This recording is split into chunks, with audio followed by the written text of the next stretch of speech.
Eu quero ministrar para vocês nessa noite, dando sequência em tudo aquilo que Deus tem falado ao nosso coração. Nós temos já ministrado desde o culto da virada, do dia 31 de dezembro para o dia 1º de janeiro, nós começamos uma série de mensagens que tem sido ininterrupta em nosso meio, em função de uma palavra profética que Deus liberou para nós, de que esse é o ano do extraordinário. E isso nós temos percebido, tantas coisas extraordinárias têm se manifestado em nossa vida. Tanta coisa boa, tanta coisa maravilhosa Deus tem feito em nosso meio, em nossas células, na vida dos nossos amados irmãos, nas finanças, na vida profissional, na restauração de casamentos, na conversão de pessoas em nosso meio, no acréscimo de vidas em nossas células. Muita coisa extraordinária Deus tem feito. Nosso alcance missionário tem se estendido no ano de 2018.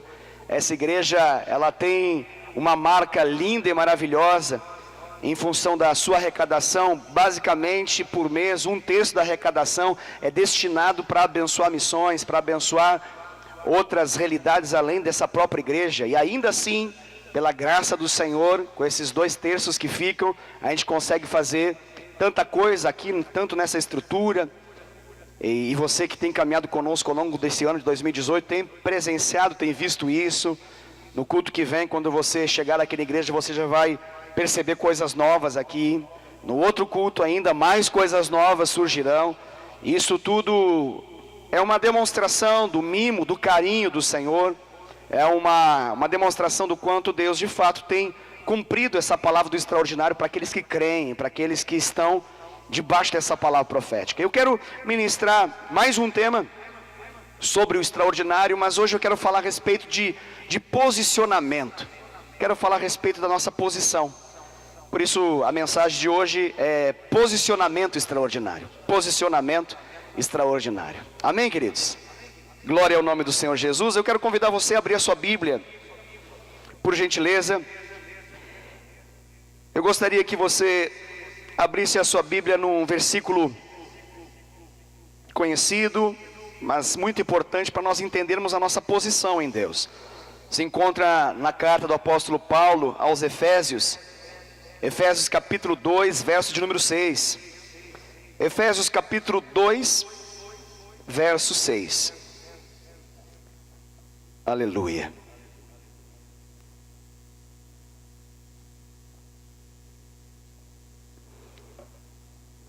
Glória a Deus. Eu faço a leitura. A palavra do Senhor nos diz em Efésios capítulo 2, verso 6, um versículo poderosíssimo. Um versículo que precisa ser conhecido, que precisa estar memorizado. E mais do que isso, mais do que uma compreensão, é um versículo que nos chama a uma realidade, uma vivência, uma prática. O versículo diz assim: e juntamente com Ele, Ele aqui é Cristo, e juntamente com Ele, nos ressuscitou, e nos fez assentar nos lugares celestiais, em Cristo Jesus. E juntamente com Cristo, e juntamente com Ele, Ele nos ressuscitou, e nos fez assentar nos lugares celestiais, em Cristo Jesus. Amém, queridos? Glória a Deus. Que versículo poderoso esse. Esse versículo mostra, é um retrato da sua vida. Esse versículo, ele é mais ou menos quando você vai fazer uma selfie. Você pega o seu celular, você clica na sua câmera e você muda então a posição daquilo que a foto vai fazer, e você faz com que então a máquina trabalhe para você visualizar como você está. Esse versículo, ele é um autorretrato. Esse versículo aqui que você acabou de ver, ele é uma selfie, aonde você se vê. Esse versículo aqui, ele fala de você, ele fala de mim, ele fala da nossa realidade, da realidade daquele que crê em Cristo, daquele que está em Jesus, da realidade daquele que nasceu de novo, daquele que morreu com Cristo e ressuscitou com Cristo. E segundo esse verso, está assentado aonde?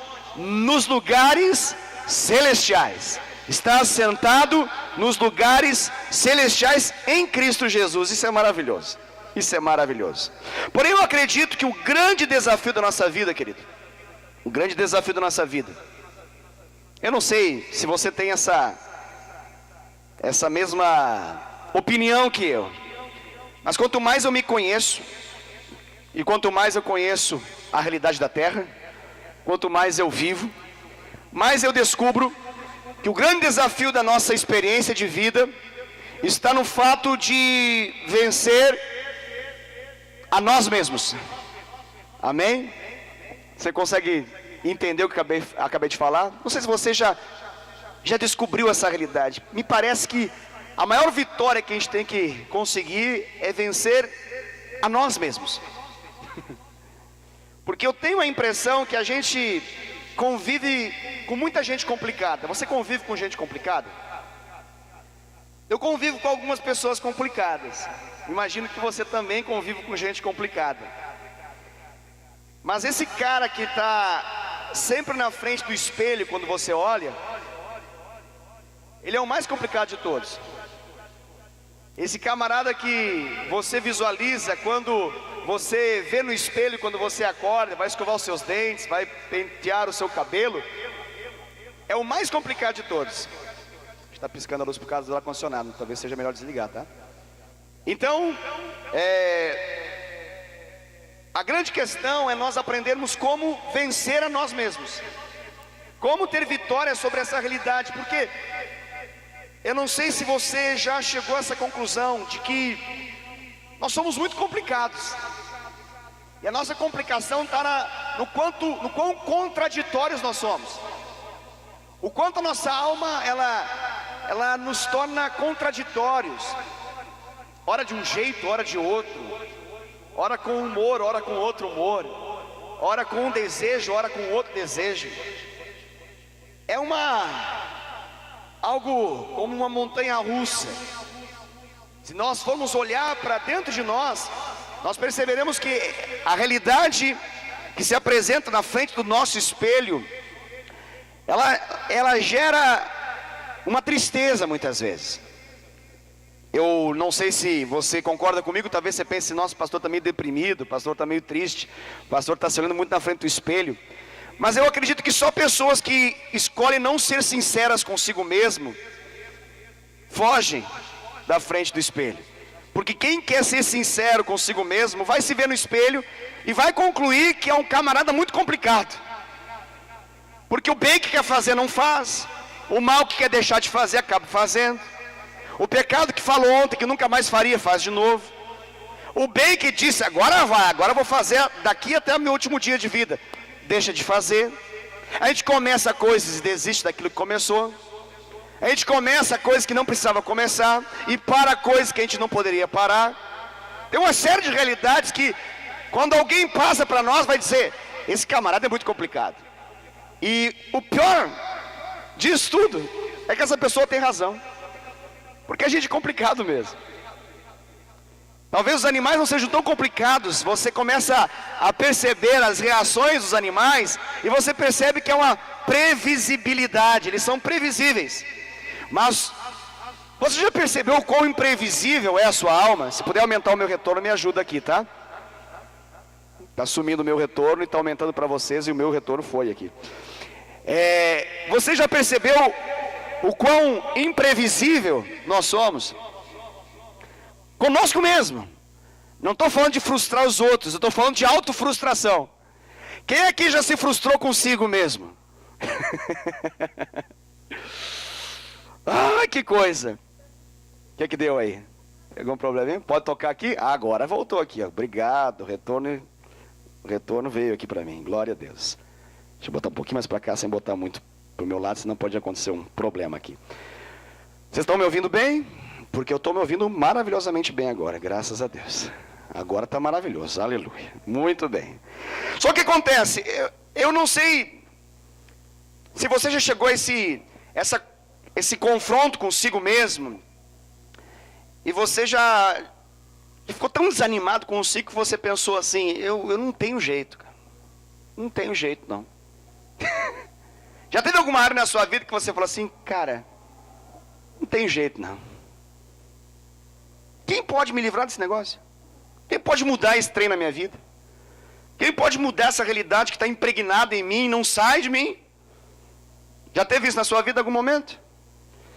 Eu acredito que para ser crente tem que chegar esse momento. Se não chegou esse momento, não é crente. Porque para ser crente em Cristo tem que se reconhecer como pecador. E para se reconhecer como pecador tem que saber que é ruim. Aqui é um lugar de pessoas muito ruins. A começar por esse que vos fala. Dentre os ruins eu tenho cátedra disso.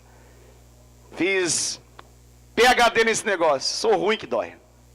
Você é ruim também, Rogério? Ruim demais. E cada vez que eu me olho, eu vejo facetas piores daquilo que eu vi ontem. Parece que quanto mais eu me conheço, mais descubro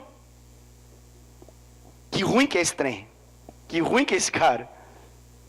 Eu não tenho nenhum problema em me reconhecer como pecador.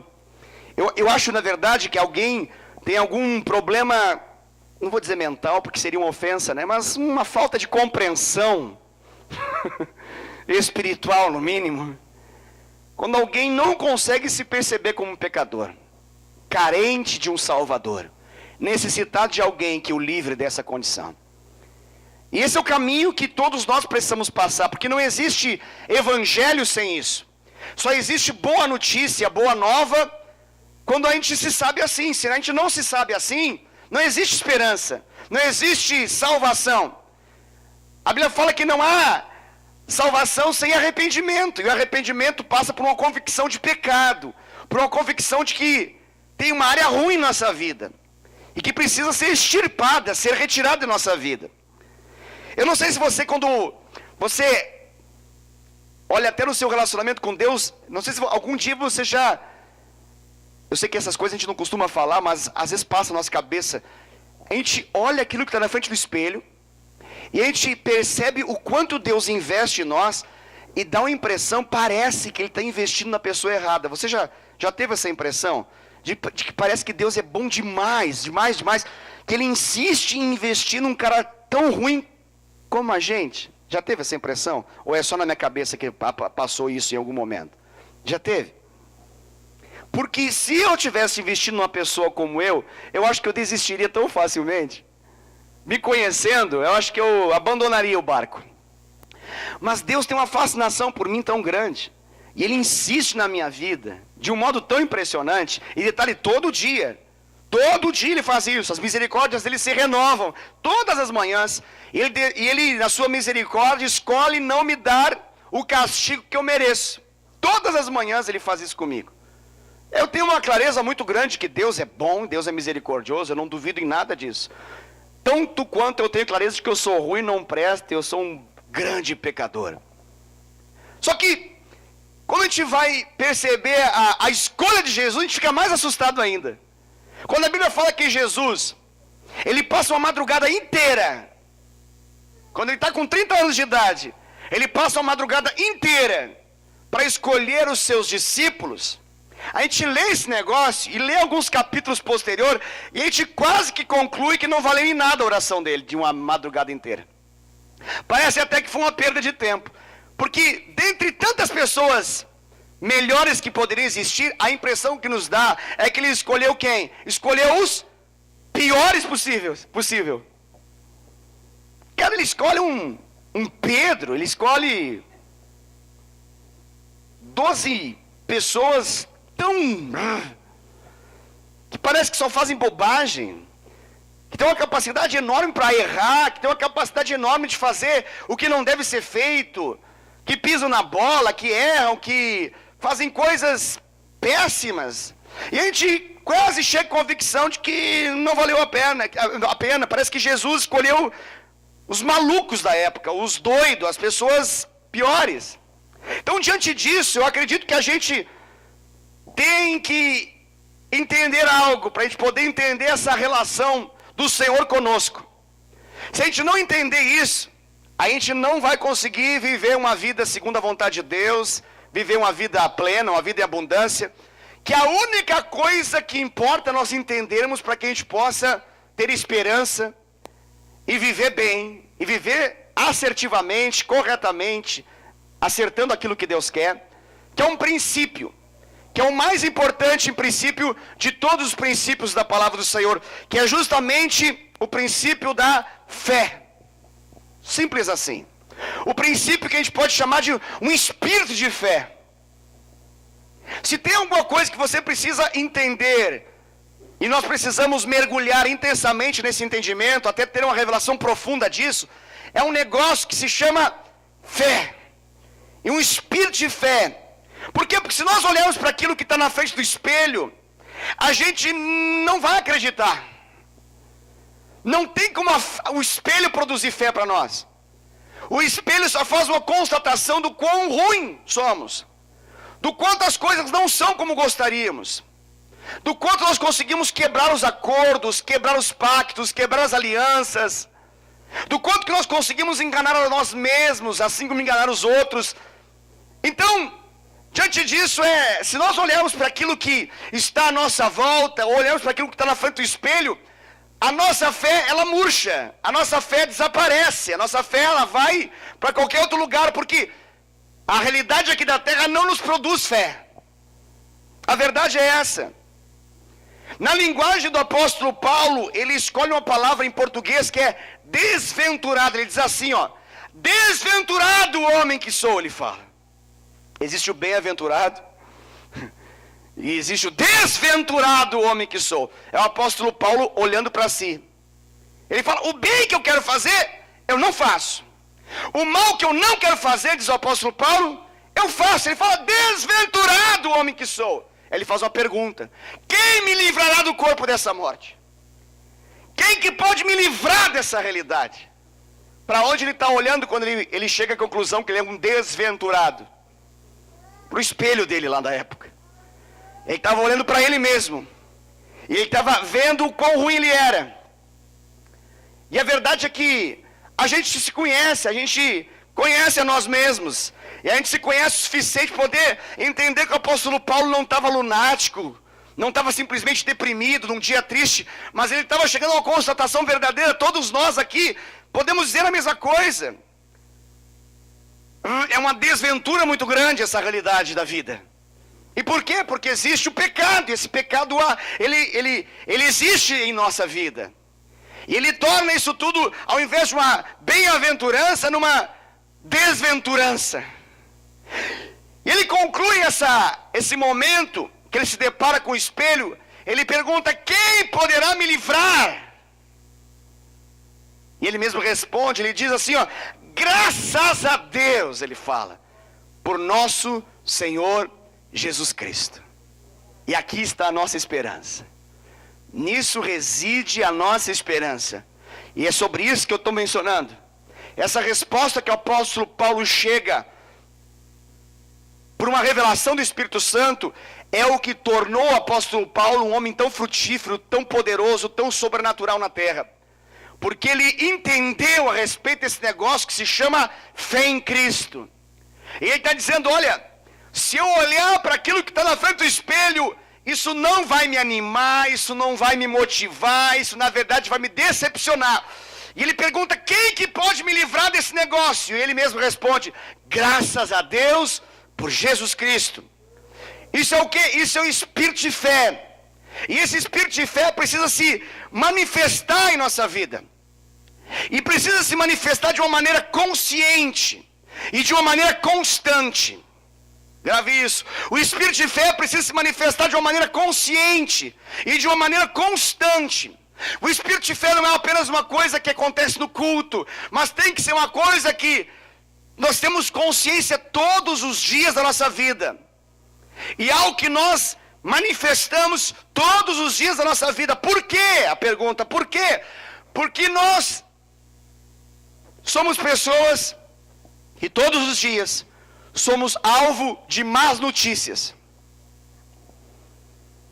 É difícil passar um dia em que você não tenha uma má notícia que se aproxima de você. Todos os dias, basicamente, nós somos assaltados diariamente por circunstâncias que bagunçam as nossas emoções. Todos os dias nós somos assaltados por circunstâncias ruins.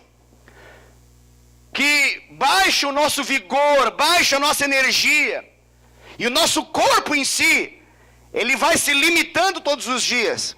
Você já não é como você era 5 anos atrás. Seu corpo já não tem a mesma performance que tinha há 15 anos atrás. Isso é uma coisa natural.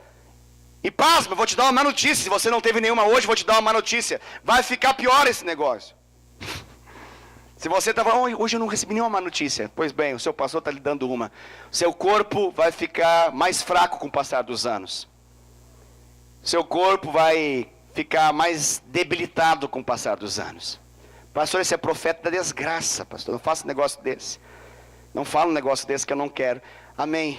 Glória a Deus, que isso você não seja assim. Mas, segundo a Bíblia, até para aqueles que querem chegar aos 80, se passar disso é cansaço e enfado. É canseira. Quem falou isso? Pastor Wesley, não a Bíblia.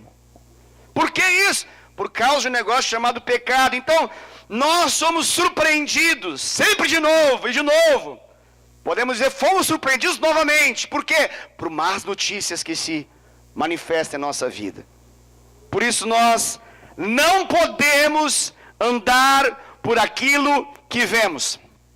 Nós não podemos andar por aquilo que vemos. Nós temos que andar por quê então? Se nós não podemos andar por aquilo que vemos, por aquilo que tocamos, por aquilo que cheiramos, por que a gente vai andar então? Como que a gente vai viver? A Bíblia fala que o justo, ele vive por fé. O justo, quem é o justo? Aquele que faz coisas boas? Não, aquele que foi justificado por Cristo Jesus. Aquele que é ruim que dói, e tem consciência de que é ruim que dói, mas descobriu que Cristo foi bom demais. E conquistou essa justiça, expressou a justiça segundo o padrão de Deus. E quando nós colocamos nossa fé em Cristo, Ele nos justifica por graça, por favor.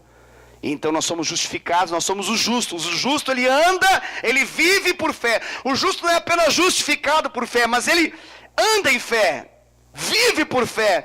E isso é poderoso.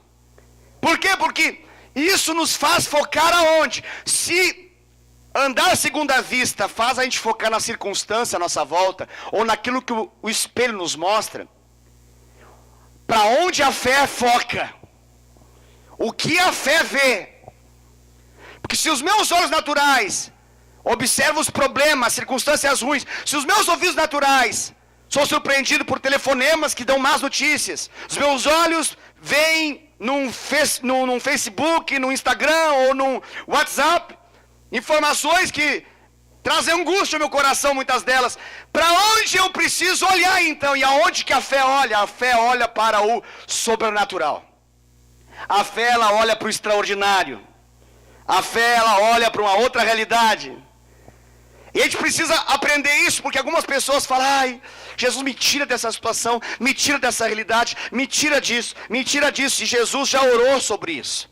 E a gente precisa reconhecer a oração de Jesus. Ele falou assim, Pai, não os tire desse mundo, mas os livre do mal. Quando Jesus está falando isso, ele está dizendo, olha, você vai viver nesse mundo. Não é em outro mundo que você vai viver, você vai viver nesse mundo. Mas ele vai se encarregar de livrar você do mal. Então a grande questão é como viver nesse mundo, numa realidade do Espírito, e numa realidade da fé. A grande pergunta é como que nós conseguimos manter nossos pés na terra, com os nossos ouvidos atentos, olhos atentos, essa sensibilidade que nós temos, sem perder a fé. Essa é a grande pergunta. E eu acredito que nós temos uma chave, porque segundo a palavra de Deus, há uma chave poderosa que vence o mundo. E quando você lê a sua Bíblia em 1 João capítulo 5, versículo 4, lá diz assim, ó, porque todo que é nascido de Deus, vence o mundo. Porque todo que é nascido de Deus, vence o mundo.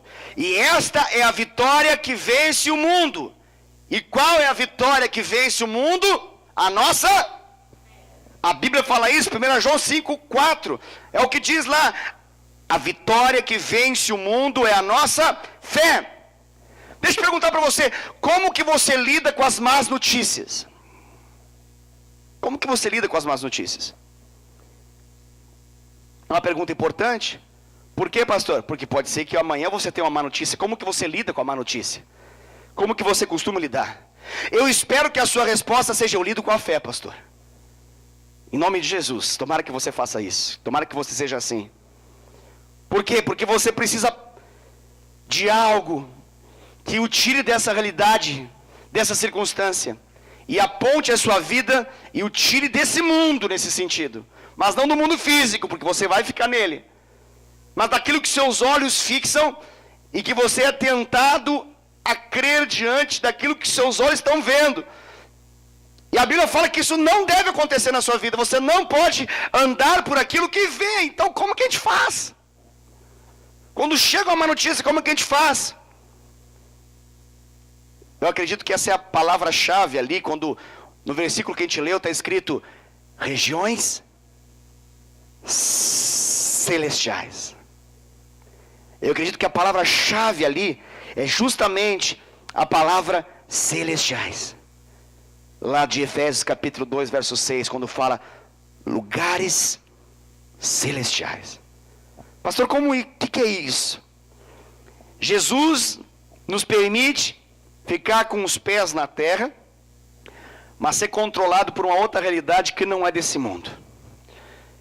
E essa é uma vitória que vence o mundo. E isso é uma realidade de fé.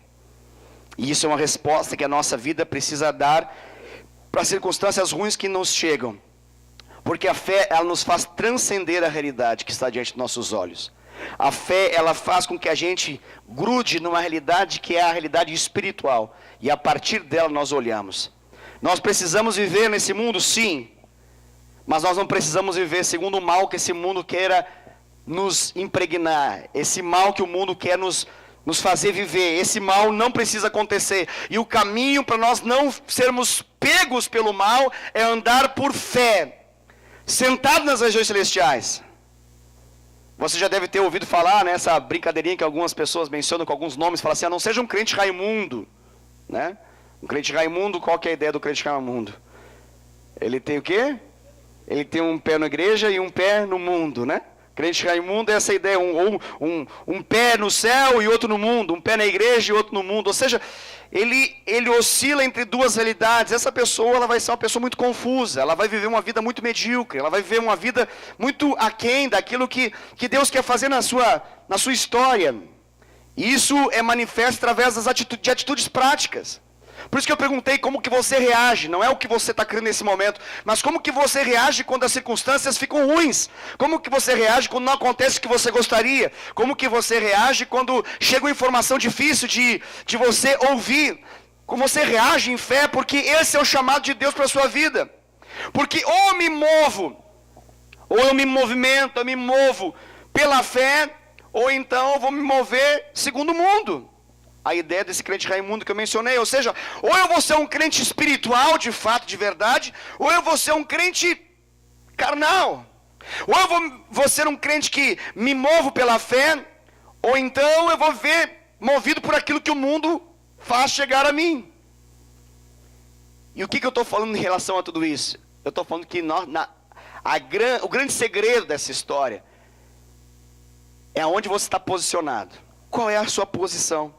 Nós precisamos entender esse princípio de posicionamento. Por quê? Porque você precisa responder nessa noite que tipo de crente você é. Você é um crente do mundo ou é um crente das regiões celestiais, dos lugares celestiais? Que tipo de crente você é? Você é um crente mundano? Talvez você entenda que crente mundano é alguém que sai da igreja e comete pecados grosseiros lá fora. Não, um crente mundano é alguém que sabe que já entregou sua vida para Cristo, mas as suas atitudes, reações, sua vida, na verdade, é controlada por aquilo que está à sua volta. As circunstâncias determinam o que ele vai viver, e não aquilo que é a sua posição celestial. A gente precisa lidar a partir de um ponto. E qual é o ponto? Porque aonde você está posicionado é dali que você lida. É da sua posição, a partir da sua posição é assim que você lida. Como assim, pastor? Eu estou querendo dizer para você que aonde está a sua posição É dali que você lida, é dali que você fala, é dali que você vê, é dali que você reage. Tudo na sua vida vai ser determinado pela posição que você está. Se você não tem nem noção do que eu estou falando, então eu quero dizer para você que com certeza você está vivendo a partir de uma posição mundana. Mas se você está atento naquilo que eu estou falando, e se o Espírito Santo está tratando a sua vida isso, você está tendo consciência de que em Cristo Jesus você está assentado nos lugares celestiais. E essa é a sua posição verdadeira. Existe um texto muito importante que eu acredito que vale a pena você olhar para ele e ler comigo. Está em 2 Coríntios capítulo 4. 2 Coríntios capítulo 4, verso 13. 2 Coríntios capítulo 4, verso 13. Esse é um texto clássico sobre o espírito de fé. Esse é um texto importante quando a gente fala de espírito de fé. Isso tem tudo a ver com milagres, tem a ver com extraordinário, tem a ver com sinais, prodígios, maravilhas. Esse texto aqui ele explica por que acontecem coisas extraordinárias na vida de homens e mulheres de Deus. 2 Coríntios capítulo 4, verso 13 diz assim: tendo, porém, o mesmo espírito da fé, como está escrito, eu criei, por isso é que eu falei. Também nós cremos e por isso também falamos. Olha o que o apóstolo Paulo está explicando aqui aos Coríntios. Ele está dizendo o seguinte, olha, a gente fala baseado naquilo que a gente crê. E segundo o que nós já entendemos até então nessa mensagem, a gente crê a partir do ponto que nós estamos. Então, a minha fala não vai mudar se não mudar aquilo que eu creio. E aquilo que eu creio não vai mudar se eu não perceber aonde eu estou. Se eu não perceber qual que é a minha posição. Porque a partir da posição que eu estou, eu falo.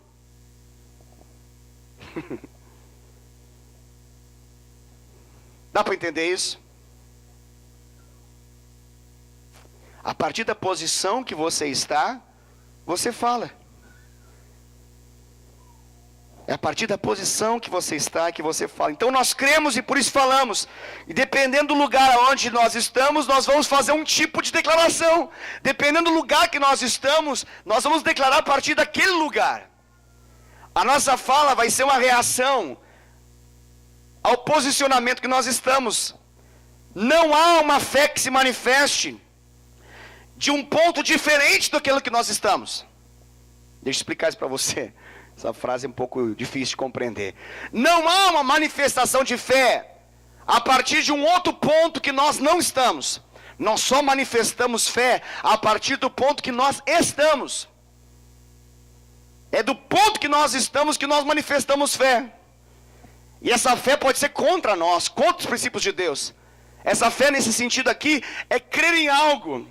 E a gente pode estar crendo na desgraça, crendo na catástrofe, crendo no problema, crendo que vai dar ruim, crendo que vai perder, crendo que vai piorar, crendo que vai quebrar. E sabe o que vai acontecer? O princípio de fé vai entrar em ação. E o que vai acontecer? Você vai quebrar, você vai se dar mal, você vai se machucar, você vai adoecer. Vai acontecer de acordo com a sua fé. Pastor, mas então eu tenho fé que não é de Deus nesse negócio? Sim. É uma fé comum a todos os homens, que faz eles levantarem cedo, trabalhar e conseguir o resultado do seu esforço, trabalho, daquilo que eles creem. E não necessariamente eles vão para o céu por causa disso. Isso não toca a Deus. Isso traz resultados para eles. Resultados bons ou maus, de acordo com aquilo que eles agem. E a partir da posição que eles vivem. Mas nós estamos em Cristo Jesus, amém? E como igreja do Senhor que está em Cristo Jesus, qual é o posicionamento que você está? Você está assentado aonde? Nas cadeiras da igreja Fonte Vida em Indaiatuba, na Avenida Engenheiro Fábio Roberto Barabé, 3744, Jardim Regina, em Indaiatuba, Brasil. É isso? Pode até ser, mas triste fim vai ser na sua vida se você só simplesmente estiver sentado aí. Porque a sua posição em Deus precisa ser qual? Assentado nas regiões celestiais, não nas regiões terrenas. É nas regiões celestiais, em Cristo Jesus. Por que isso? Porque nós só entregamos daquilo que nós recebemos. E nós recebemos a partir do ponto onde nós estamos.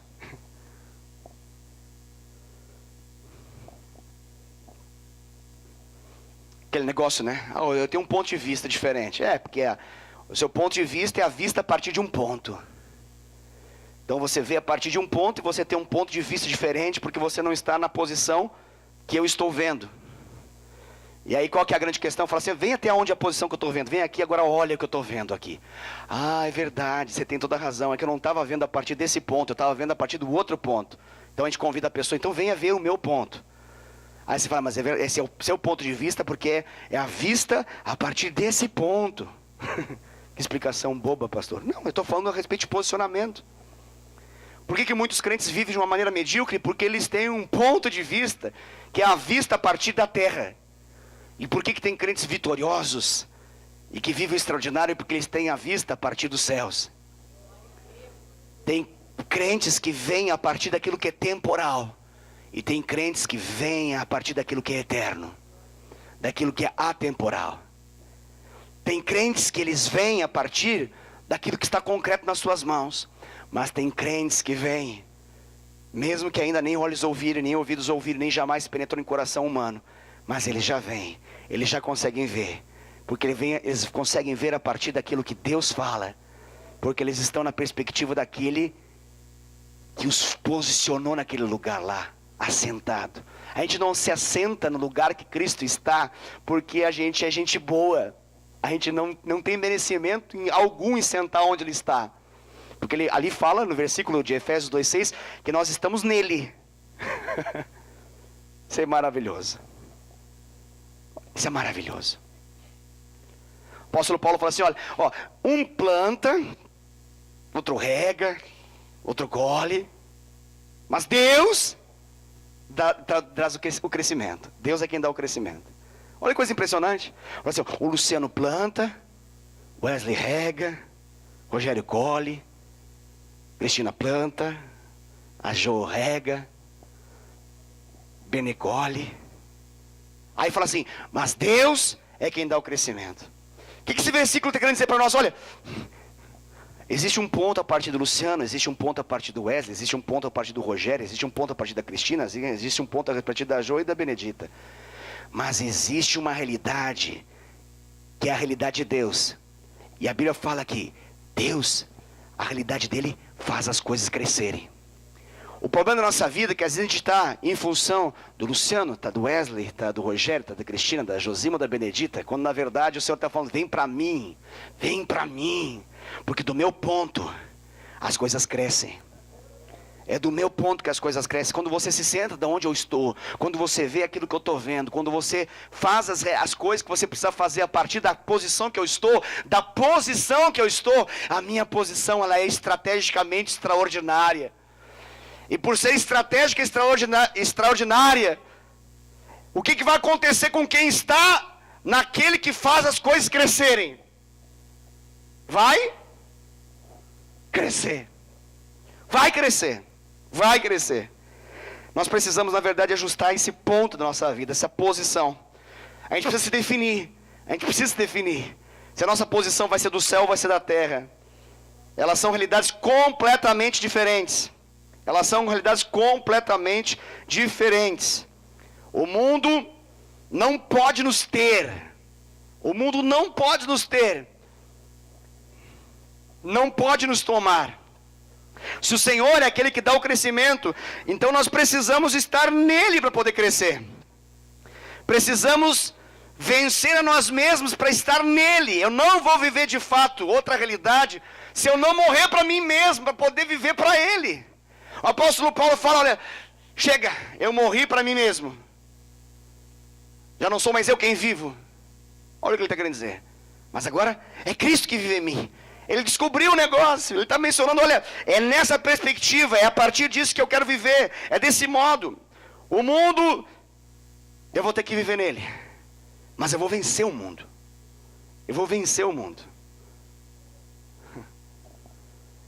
Que louco isso, né? A gente pode ganhar o mundo inteiro e perder a alma, mas o grande segredo de Deus é que nós possamos vencer o mundo. Tem muitos que ganham o mundo, mas não vencem o mundo. Ganham o mundo, mas não vencem o mundo. O Senhor Jesus está mencionando que nós devemos vencer o mundo. E a vitória que vence o mundo é a nossa fé. Vence o mundo. O nosso mundo verdadeiro, ele não está aqui nessas coisas aqui. Eu preciso ter isso como uma revelação na minha vida. Eu preciso compreender que o meu mundo está na eternidade. A minha verdadeira identidade, ela está na eternidade. O princípio do céu é que precisa reger a minha vida. Porque se eu estou nele, eu agrado a ele. E se eu agrado a ele, eu posso até desagradar todos vocês, mas se eu agrado a ele, se eu agrado a ele, eu vivo de maneira extraordinária. Porque eu não posso viver para agradar o mundo e ser amigo do mundo e me tornar inimigo de Deus. Mas eu posso viver numa perspectiva de agradar a ele. Eu agrado ele vivendo dessa realidade, da realidade celestial. Deixa eu fazer a pergunta novamente para você. Aonde você está? Aonde você está quando as pessoas falam mal de você? Eu sei que isso não acontece talvez com a sua vida, acontece bastante com a minha. Mas se algum dia acontecer de alguém falar mal de você, como que você lida? De que modo que você reage quando as pessoas difamam você? Tem alguém que possa difamar você? Tem alguém tão ruim assim que possa falar mal de você? Que coisa absurda. Que coisa absurda. Mas eu imagino que possa um dia existir alguém que possa falar mal de você. Como que você lida com isso? Se você está na terra, como que você lida quando alguém difama você? Na terra eu quero esganar essa pessoa. Da terra minha perspectiva é matá-la. Na minha perspectiva terrena, eu quero no mínimo revidar de maneira igual. Mas talvez com retoques assim de vingança. Por mais que o profeta diga que a vingança nunca é plena, mata a alma e envenena, eu ainda assim, na perspectiva terrena, brota um negócio dentro de mim, vem do pé e vai subindo, se manifesta por meio da minha fala, faz com que a minha mão se feche. É assim. Talvez você seja muito mais aperfeiçoado, santificado do que eu. Mas a minha carne é ruim que dói. Minha carne não melhora. Essa carne, ela é ruim demais. Estou desde 1999 com Cristo. A minha carne não melhorou 1 centímetro sequer. Ela continua ruim, essa carne, irmão. É por isso que eu não posso viver na carne. A minha carne, ela é fraca para as coisas de Deus. Ela não gosta de orar, não gosta de ler a Bíblia, não gosta de congregar, não gosta de discipular ninguém, não gosta de se envolver em amor com ninguém, não gosta de cuidar da igreja. A minha carne odeia o pastoreio, a minha carne odeia o liderar, a minha carne odeia qualquer coisa que envolva amor. A minha carne ela precisa ser satisfeita, precisa ser paparicada, a minha carne gosta de elogios, minha carne gosta de tudo que ela faça com que ela fique grande. Ela ama esse negócio. Não sei como é que é a sua carne, talvez sua carne seja um pouco melhor que a minha, mas a minha carne é uma carne de segunda, assim, aquelas bem ruim. Sabe aquela carne que já está assim meio preta? A minha carne é assim, aquela que já passou do ponto. Esses dias a Dai foi lá comprar uma carne, ficou quase brigando com a açougueira. Você vai me vender essa carne? Não, senhora, essa carne tá boa, é que você pegou um pouquinho assim do oxigênio aí fora e tal. Vai. Resultado, não comprou a carne estava preta, não tinha nem vermelho na carne, estava preta. É mais ou menos a minha carne, assim. Não sei como é que é a sua carne, se a sua carne está melhor do que a minha, mas a minha ela é assim, ruim que dói. Então, a pergunta que eu faço novamente é, como que você lida quando as pessoas falam mal de você? Deixa eu falar para você, tudo vai depender do lugar onde você está. Porque eu sou todo da terra. Se eu estou da terra, o negócio fica chato. Fica ruim. E eu vou fazer coisas que eu vou precisar me arrepender depois. E detalhe, eu sei disso, mas a minha carne, ela é tão forte dentro de mim, ela é fraca para Deus, mas ela é forte para as coisas da terra. Que ela se fortalece um tanto, mas um tanto, que por mais que ela saiba que ela vai ter que se arrepender, ela fala, não quero saber. Vai lá e acaba com tudo. E assim a minha carne lida. É assim a minha carne. A minha carne quer machucar quando ela se sente machucada, ela quer ferir quando ela se sente ferida, ela quer revidar quando de algum modo ela foi atacada. A minha carne ela tem explicação para todas as situações em que eu sou enquadrado. Quando alguém me repreende, me corrige, me confronta, a minha carne ela busca rapidamente uma capacidade de milésimos de segundo de ter uma boa resposta para aquilo que não tem resposta. Mas é a minha carne esse problema, a sua talvez não seja assim. A minha, ela é especialista. Eu até acho que a minha carne, ela tem toques assim de genialidade. Beira-se um QI astronomicamente alto, porque ela tem uma capacidade de conseguir convencer a ela mesma de que ela está certa. Não sei se a sua carne te convence de que você está certa, mas a minha sempre me convence que eu estou certo.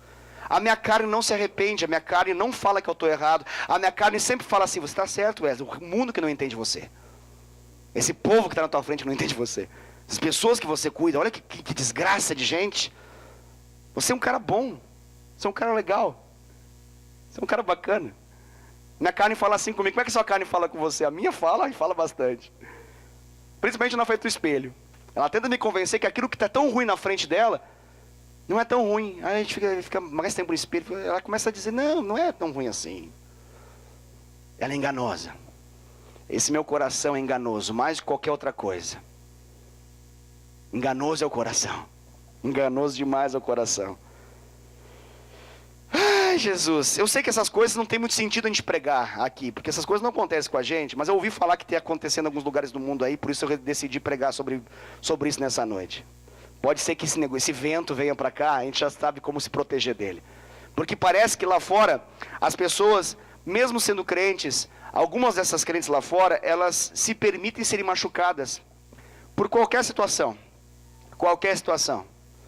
Às vezes nem um nível de difamação, calúnia, qualquer coisa do tipo, mas às vezes uma interpretação equivocada de algum fato já é suficiente para que a pessoa se sinta prejudicada, se sinta ferida ao extremo, anulada na sua identidade. E isso faz com que muita gente facilmente se machuque, e uma pessoa machucada é um potencial para machucar os outros. Por quê? Porque a gente reage a partir do ponto que a gente está. E se eu estou no ponto dos machucados, eu falo com a fé de um machucado. Você já viu esse negócio acontecer? Não sei, claro, na nossa igreja não acontece isso, mas tem alguns lugares bons que você vai. Igrejas boas, hein?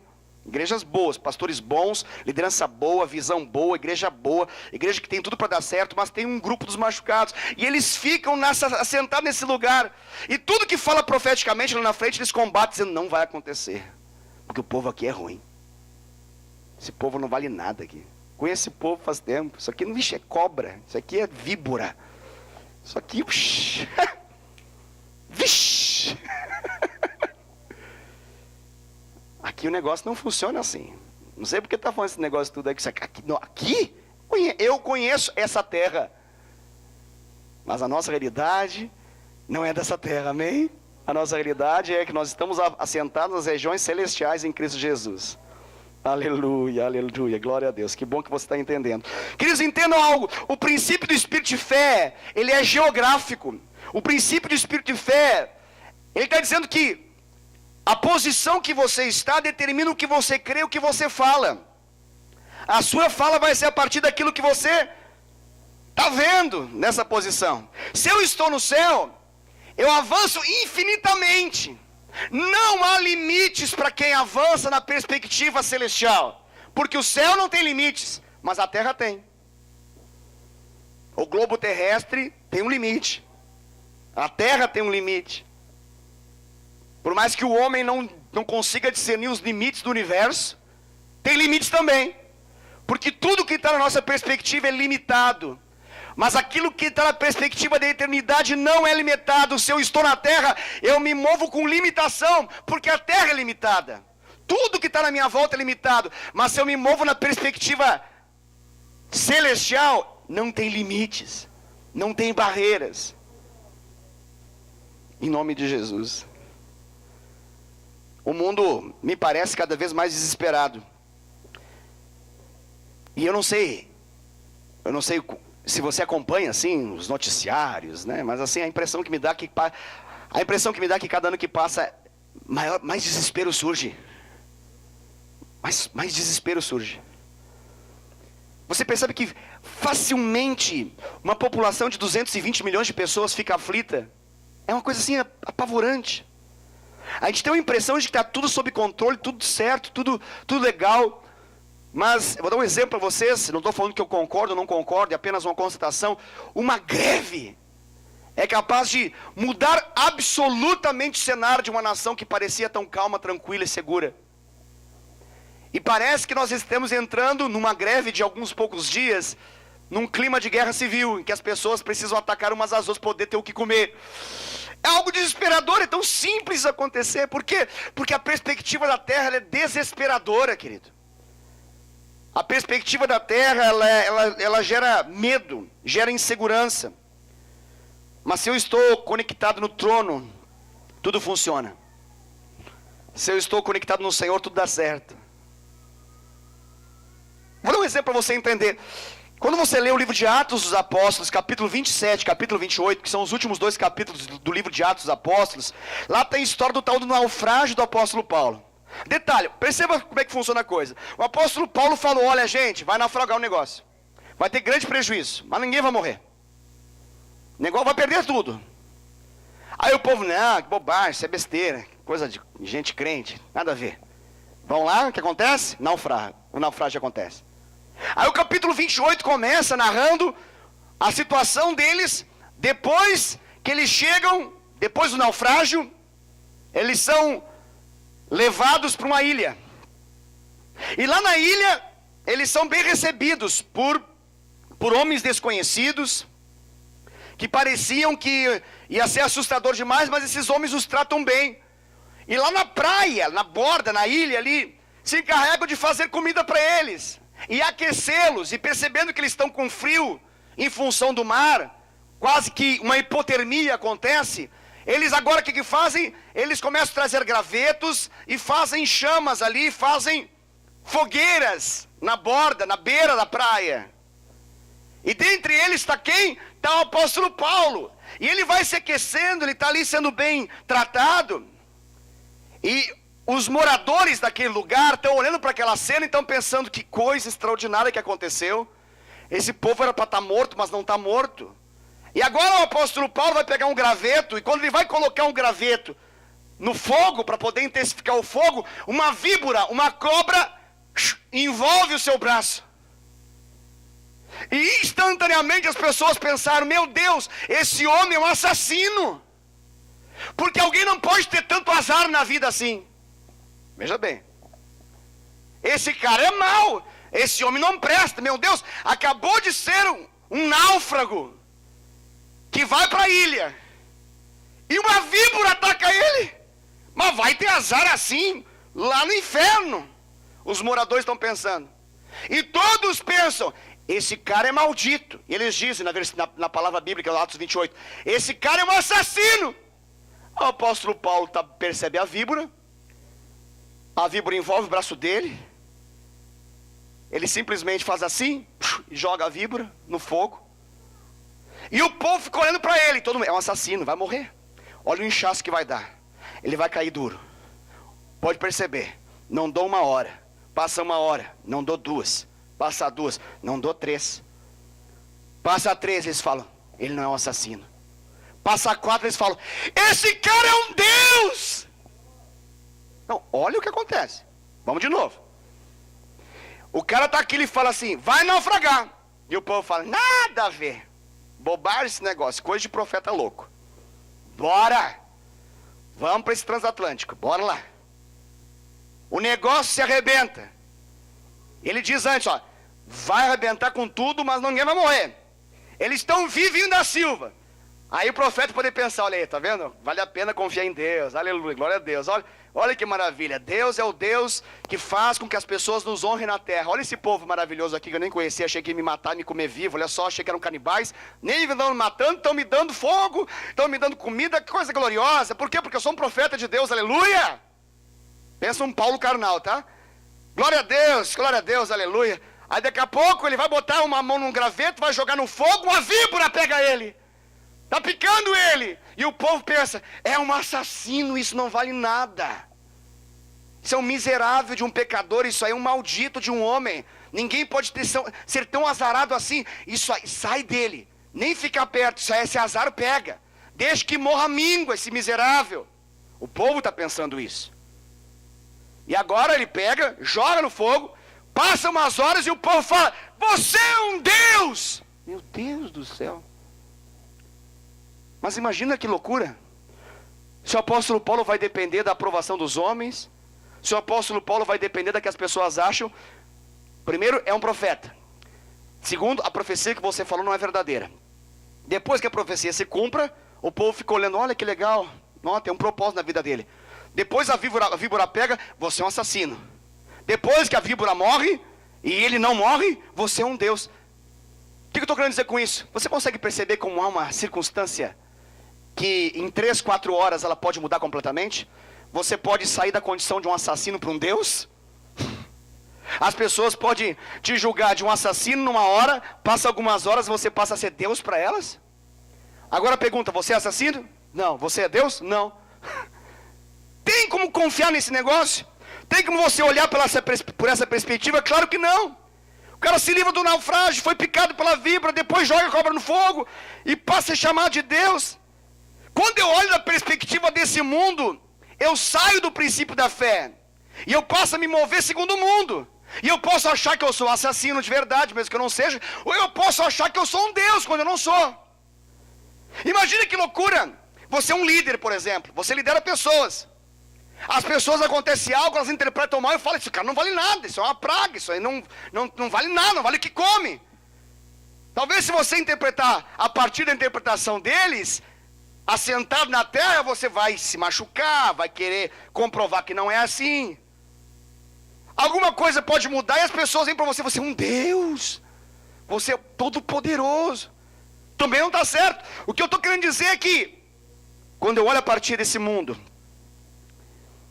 eu vou falar a partir desse mundo, eu vou viver a partir desse mundo, mas quando eu me conecto com o céu, eu estou seguro. Eu estou seguro de mim mesmo. Eu estou seguro dos outros. Eu estou seguro das realidades que estão à minha volta. Eu estou literalmente seguro. Eu preciso olhar da perspectiva de Jesus.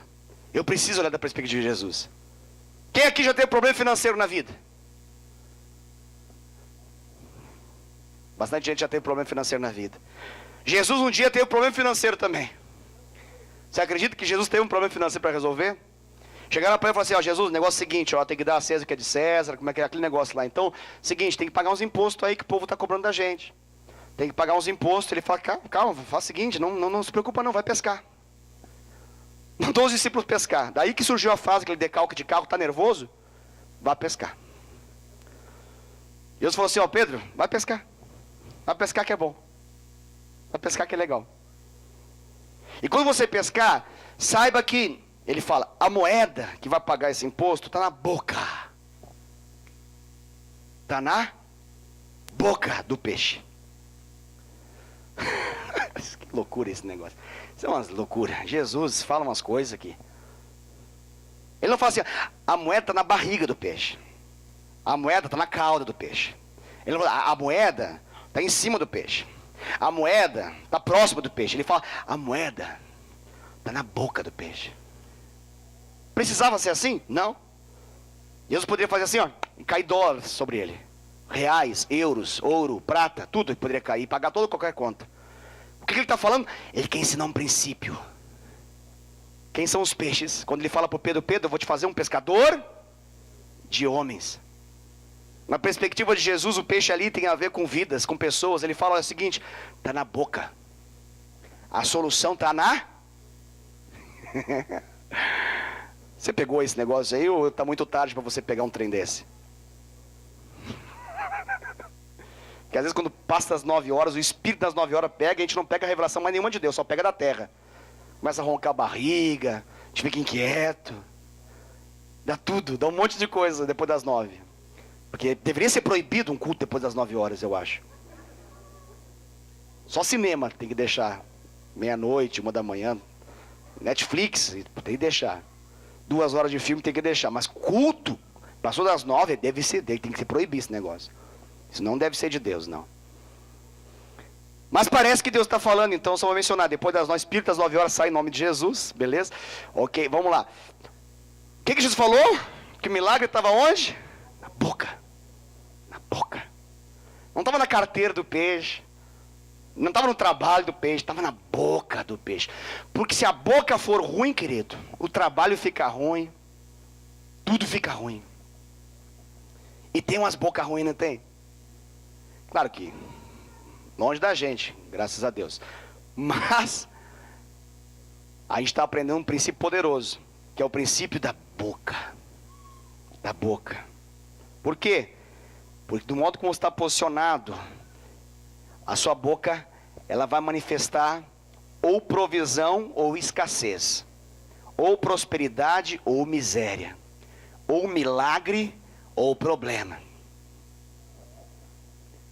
Tem gente que não consegue viver em fé. Vai cair.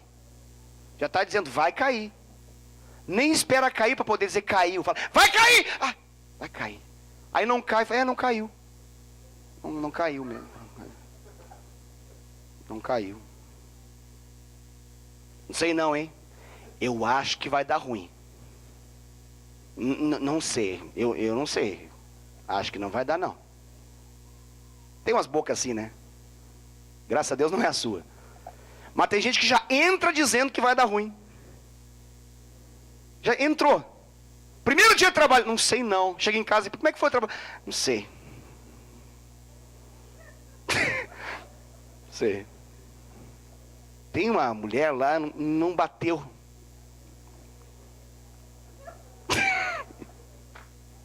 Não bateu.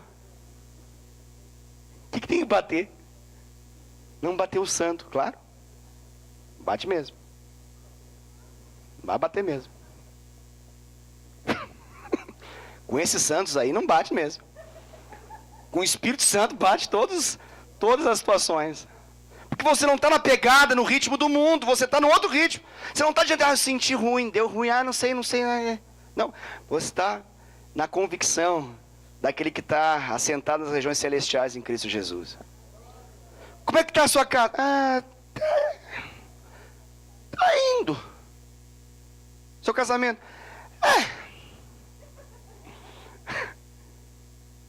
Como é que está a célula?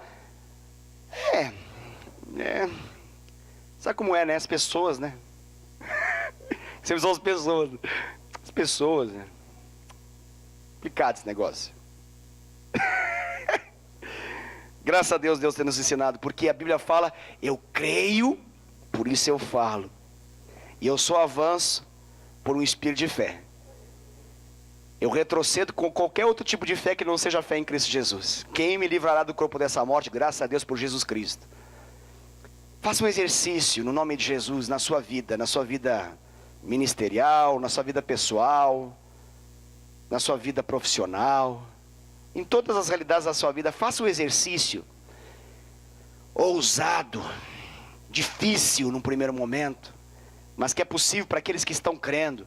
Faça um exercício de falar a partir dessa posição que você está em Cristo.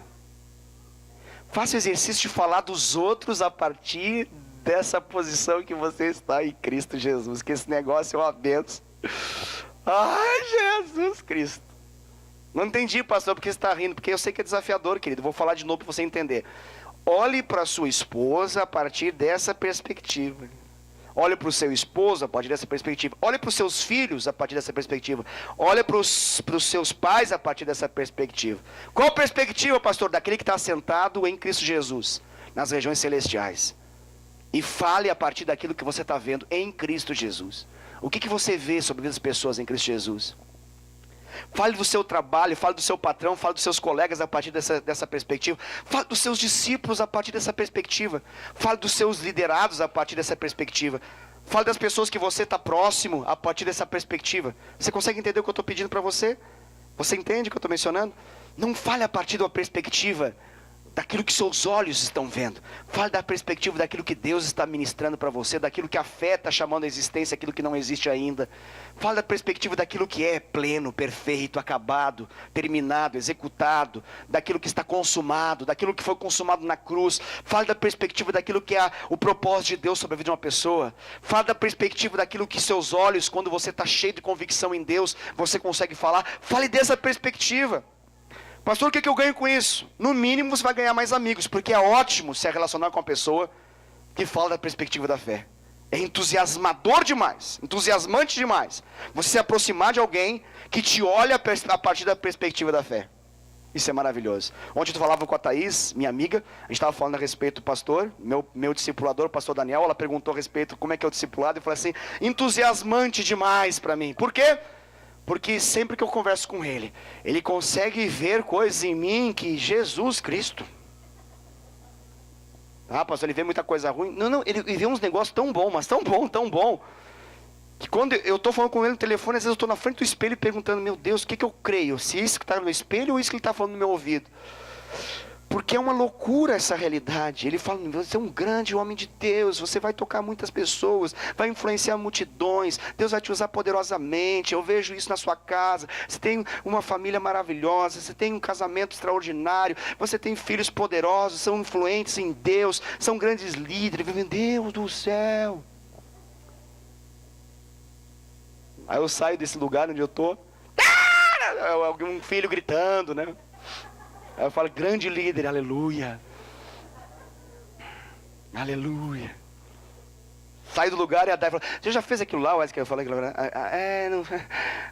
Casamento poderoso, aleluia.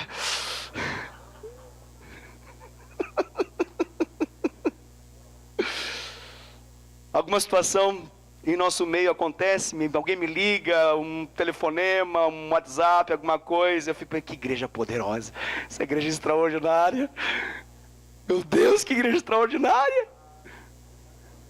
Pastor, isso é falso? Não, é a partir de onde você vê. Você precisa falar a partir daquilo que você vê. Vamos firmar um pacto aqui nessa noite, em nome de Jesus, de andar em fé, porque o justo vive por fé. Se você é justo em Cristo Jesus, fale de acordo com aquilo que você crê, porque a fé, ela faz acontecer. A fé não costuma falhar. Em nome de Jesus, fique de pé, nós vamos orar. Aleluia. Deus é bom demais da conta. Glória a Deus por essa ministração, glória a Deus pela palavra do Senhor. Eu quero convidar você nesse momento, antes que nós terminemos, nos próximos 2 minutos, que você possa, diante dessa palavra, começar a falar com o Senhor.